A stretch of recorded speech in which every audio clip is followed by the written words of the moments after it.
boys and girls. I am not the nation's leading infectious disease control expert. However, at a recent candidate forum in Northern Virginia that I had the privilege and opportunity to attend in a safe online forum, because being safe in pandemic is imperative. An introductory lesson to the basic concepts in civics was found to be a very useful way to educate participants and viewers to better inform them about their role in fulfilling their duties as a responsible adult citizen. And I thank the Arlington NAACP for that wonderful opportunity. And especially for those involved in medical practice, I have recently been reminded by many public health professionals of the necessity to test the sincerity of those engaged in their duties and responsibilities. So, with this in mind, this instructional video will hopefully enable you to check your facts. And what better way to introduce the topic of infectious disease control, a very exciting topic for myself, than to use a familiar example rather than to attempt to introduce totally new concepts and terms that may not be familiar or even confusing. So, for the next few minutes, we shall attempt to familiarize viewers with the concepts of infectious disease control using the example of pregnancy and sexual intercourse, and those things that most responsible adults use every day to better understand your role in prevention of spreading deadly disease, particularly during this time of great public health crisis of concern to us all. So please sit back, relax, enjoy, and if you so require, feel welcome to take notes as we present our latest production, Look, My Mom's Having a Novel Coronavirus. Personally, I always find it useful to begin with situations with which my audience has some familiarity, don't you? And at least in Northern Virginia, where we found a great abundance of Planned Parenthood supporters, most adults are relatively familiar with at least one landmark legal decision, one of many that for some reason almost often tend to begin their journey through the legal system in the state of Texas. And in 1973, in an opinion written by Justice Blackmun, the U.S. Supreme Court considered the following facts.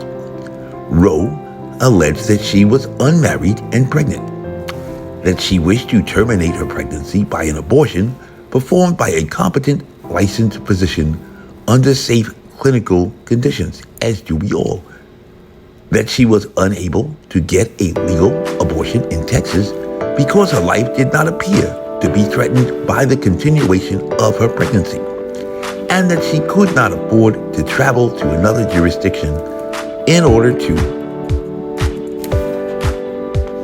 secure a legal abortion under safe conditions.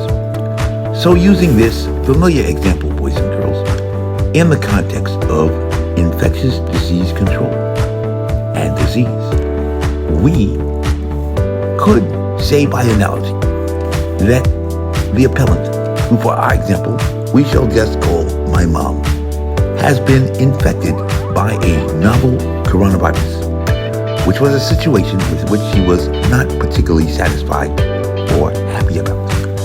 And so, wishing to rid herself of this disease condition, she then, like a reasonable person, like yourself, sought the aid and assistance of a licensed professional so that she could have a simple medical procedure performed by a competent, licensed physician under safe clinical conditions. Like so many women in this familiar fact pattern, my mom, in this example, could not afford to travel to another jurisdiction in order to secure a legal remedy to mitigate or terminate this disease condition under safe conditions. And for instructional purposes, using this example, let us just say that my mom was living in the state of Texas, where she was unable to get a legal prevention or termination procedure because her life did not appear to be threatened by the continuation of her infectious disease. And boys and girls, using the expert opinions of medical practitioners, as we should always do, use expert opinions. On the front lines, in Roe v. Wade, Justice Blackmun stated that there has always been strong support for the view that life does not begin until live birth, and that physicians and their scientific colleagues have tended to focus either upon conception, upon live birth, or upon the interim point at which the fetus becomes viable. That is, potentially able to live outside the mother's womb, albeit with artificial aid. In Roe v. Wade, this concept of viability was considered dispositive, significant, or important, and Judge Blackmun stated that for the period of pregnancy prior to this compelling point, the attending physician, in consultation with his patient, is free to determine without regulation by the state that in his medical judgment, the patient's pregnancy should be terminated. Moreover, Justice Blackmun stated, as you are familiar, with respect to the state's important and legitimate interest in potential life, the compelling point is at viability. This is so because the fetus then presumably has the capability of meaningful life outside the mother's womb. State regulation, protective of fetal life after viability, thus has both logical and biological justifications. If the state is interested in protecting fetal life after viability, it may go so far as to proscribe, that means to make prohibit, abortion during that period, except when it is necessary to preserve the life or health of the mother. So as you can see, boys and girls, from my mom in this example, when she is pregnant, this concept of viability takes on a particular significance with regard to who makes the decision and what the state can then do with regard to that medical condition. And not surprisingly, this concept of viability also takes on significance in the medical field of infectious disease and infectious disease control, which we shall continue to explore here. And in 2010, the professional staff at the National Academies for Sciences decided to give us all a little hand on grasping some of these very, very complex topics with which you and others may still be struggling even a year into a pandemic crisis, and published a book for children, essentially titled What You Need to Know About Infectious Disease. And they explain. Many people think of bacteria, viruses, and other microorganisms as our enemy. The germ theory of disease, first proposed in the 19th century, maintained that illness springs from the actions of infecting microorganisms. Such a view draws battle lines between us, the afflicted hosts, and them, the invading microbes. Germ theory was crucial in identifying many diseases caused by microbes and in finding ways to prevent them through such measures as immunization, sanitation, and improved living conditions. Some of you may be familiar with these terms, but for education, it is never a complete waste of time to continually review some of these topics because some of this knowledge is perishable, which is a fancy word we use in Brooklyn to say that some things we tend to forget and not remember. And you don't want to be forgetting things in a public health crisis. And just remember that safety very often is a woman's choice. So stay at home. And also, some very basic medical concepts may become less familiar without repeated exposure or necessity to utilize these relatively routine medical terms and concepts for those of us who are daily involved in the practice of the profession of public health. And over a decade ago, boys and girls, the National Academy of Sciences decided to help us all out with this children's book by providing a rather detailed description of viruses, a term with which certainly most have become rather familiar during the past year while dealing with infections, hospitalizations, and, sadly, the fatalities associated with a novel coronavirus. And they explain, boys and girls, viruses are tiny, ranging in size from 20 to 400 nanometers in diameter. Billions can fit on the head of a pin. Some are rod-shaped, others are round, and 20-sided, and yet others have fanciful forms with multi-sided heads and cylindrical tails. In some respects, you see, boys and girls, this virus may be viewed as similar in form and function to the human spermatozoa, or sperm, which unites with the egg in the process of human sexual reproduction, or intercourse, if you prefer the clinical term, and something with which at least most adults are very familiar. Viruses, however, the National Academy of Sciences explains, are simply packets of nucleic acid, either DNA or RNA, surrounded by a protein shell, and sometimes fatty material called lipids. And this shell or sheath, is often depicted in graphic illustrations of the virus in the current public health crisis that you may have seen on television or on the internet, with its prominent spike crowns for which all coronaviruses find their name. However, boys and girls, the National Academies of Science explain on this concept of viability that outside a living cell, a virus is a dormant particle lacking the raw materials for reproduction.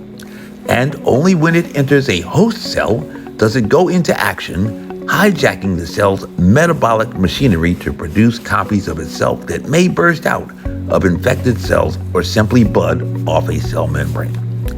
At that time, boys and girls, at least according to the National Academy of Sciences, just a little over a decade ago in 2011, this lack of self-sufficiency means that viruses cannot be cultured in artificial media for scientific research or vaccine development. They can be grown only in living cells, fertilized eggs, tissues, cultures, or bacteria, a term that we call in vivo. However, we know from a recent and famous email published on February 1st, 2020 at the UNC Chapel Hill in 2015, working with their colleagues from the Wuhan Virology Institute, those scientists together engaged in what we describe as dual-use research of concern, DURC or DIRC, announced that they had successfully cultivated a SARS-like coronavirus in vivo, or in a living cell, as well as in vitro, or outside a living host, like inside a petri dish. Quite miraculous, as an achievement for science about which we should all be proud, because just a decade ago, it would have been entirely impossible to manufacture a virus in a petri dish that might even escape from a scientific lab, a possibility that has been considered by some in the current public health crisis, but unimaginable just a decade ago. And boys and girls, the National Academies of Science explains, for those who may require some review, that viruses are responsible for a wide range of diseases, including the common cold, measles, chickenpox, genital herpes, and influenza. Many of the emerging infectious diseases, such as AIDS and SARS, are caused by viruses. So, boys and girls, before wrapping up, let's do a quick review to help us to better recall this informative presentation so that we can continue to use these lessons each day as we continue to address the public health crisis while staying safe and free from infection. 1. Getting infected is just like getting pregnant. Very, very easy. The situation speaks for itself. 2. Viruses and exposures are very much like something which we are all familiar in the form of spermatozoa when engaged in the performance of sexual intercourse. And viruses, like sperm, cannot reach their full potential until they are joined with a host, like an egg, where they can commence the activities associated with reproduction, which in turn may find a person on the way to a hospital to correct or address this medical condition. In the case of sexual intercourse, perhaps by having a baby in a hospital. But that is all that we have time for right now, boys and girls, and I hope sincerely that this familiarization has assisted you in better understanding the concepts of infection and disease prevention. And just remember that safety very often is a woman's choice. So stay at home. And in later installments for this educational video series, we shall continue to use the example of my mom and the very familiar and intriguing concept of pregnancy and sexual intercourse to explain the further topics of viability, the meaning of life, and some very basic countermeasures, some of which you may already be familiar, in preventing the spread of infection, staying healthy, staying safe, and avoiding a visit to the hospital, like my mom, who is having a novel coronavirus. A curious case of, well, let's just say, stomach bumps. Thanks so much for joining us, and see you next time. And just remember, in November, prevention, as we often say, is the best medicine. And sometimes, abstinence is not an option. And come on, man, don't forget your dang mask. Keep Mike Webb away from our schools. This briefing is unclassified.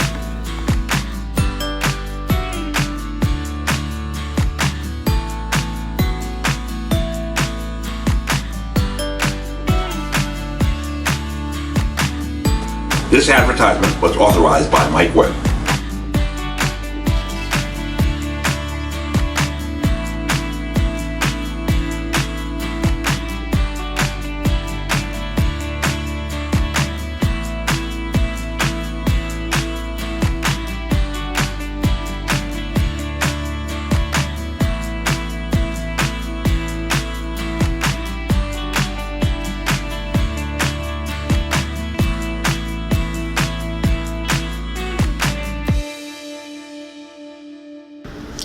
Thunk, I could have had a vaccine.